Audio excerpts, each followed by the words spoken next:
All right, Rate Bowl. This is in Arizona. We've got Rutgers and Kansas State. K-State 7-point favorites, 51 the total here in this game. When you look at these two teams right now, we'll have to wait and see who's going to be, in the for Rutgers. It looks like they don't have too many opt-outs. That's the good thing, and nobody major. There's a potential that Monangai, the one, is who we're going to have to watch out for. He may not play, but again, this is early, so we're going to have to find out for sure closer to kickoff here for this game. But here's what the bottom line with Rutgers: they're catching points. There's usually been a team that, off the top of my head, in the Greg Schiano era, they've been pretty good in bowl season. They've cared about the bowl game. I remember when they played Miami just recently in a bowl game, and they played very well in that game. They held up. They were clearly invested. They were locked in. There was definitely motivation for Rutgers in that game. They played pretty well. So my first thought is, I don't want to lay 7 with Kansas State here against Rutgers. Meanwhile, K-State, they were in contention for the Big 12 for a bit. And now it looks like, as far as they're concerned for this game, it looks like Avery Johnson's still there. There's a good chance that he probably starts this bowl game here for Kansas State. DJ Giddens, though, keep an eye on him. There's a good chance he might be hitting that. Yes, he's declared. So this is new information. He declared for the draft over the weekend. So don't expect DJ Giddens to suit up, the great running back here for K-State. In the Dylan Edwards is a capable backup, but still they'll miss DJ Giddens with him not suiting up. There's a couple of offensive linemen that have committed elsewhere also, so that could impact K-State a bit. Again, I have not, and I hate to be repetitive with this, but there's a lot of sides and totals that I've circled, but there's not a lot that I've locked in yet because I just want to make sure I've got my info fully lock, stock, and barrel of who's in and who's out before I move on any of these games. But I've got Rutgers circled for sure.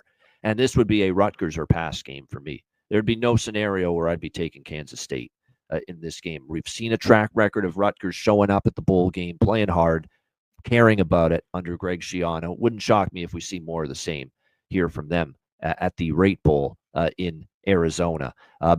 C-Mac, what do you think here? Rate Bowl, Rutgers, K-State. Yeah. I really don't want to lay points at all with K-State. I think they're going to have even more. I think Spivey's gone, like you talked about, Giddens. You got to at least look at the offensive line too, the tackles, and then we wait and see on some like these guys on the defensive side. They're just going to transfer and not going to play. Maybe you're right. They're pretty good here. Rutgers, just a few guys who might be out. This one's tough. I just, you know what? When I see a dog, I want to back Rutgers. There was the bad time where they kind of got injured. The defense got their ass kicked. I think they're pretty good. But I think I want more than a touchdown in this spot. So I had nothing really on this game, too. If I get over 7.5, I'd lean Rutgers. But we will see. This could stay under too, because I know Rutgers had some overs when they had all those defensive injuries, but they did get a lot healthier later in the season. Now with the bowl game and the time off, they'll probably be as healthy as they've been in a long time on defense. So that they played the overs though. I mean, yes, we'll see. Yeah. But they kind of ripped, like, I think 7 of the last 8 were over. They did. Yeah. I've got it. 1, 2, 3, 4, 5. Yeah, 6 of you're not far off. 6 of the last 7 Rutgers games went over the total. So maybe that does carry over here. I'll say this about Kaliakmanis, the Greek stallion, 8th end Kaliakmanis. The completion rate's still not high enough for my liking, 54.8% for the season.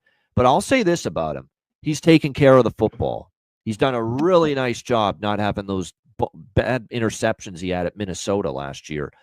Down the stretch, the last 5 games or 6 games. 5 games, I should say, since the USC game for Rutgers, Kaliakmanis has 8 passing touchdowns. 9 passing touchdowns and just 1 interception since the USC game. So he's not lighting it up. His numbers aren't great, but the one thing he's doing in a positive is he's not turning the ball over. And that's what's helped out Rutgers a bit. He had that bad stretch. Yeah. Where he had a couple picks against Nebraska, one Wisconsin, UCLA. Like, you take those 3 games out, he went whatever. Well, I don't even know if he had many touchdowns in those games too. But man, I think he went. Then the rest of the games were 16 touchdowns and 2 or 3 picks. 3 picks. Yep. No, he's cut out the mistakes, and that's what's helped Rutgers, because Rutgers did finish the season, win against Minnesota, win at Maryland, blowing out Michigan State. I was very impressed with that win to finish the regular season 41-14. And Kaliakmanis is taking care of the football. That's all he needs to do, because you got Monangai, you got a good run game. Just don't make mistakes, and he's done a good job of that.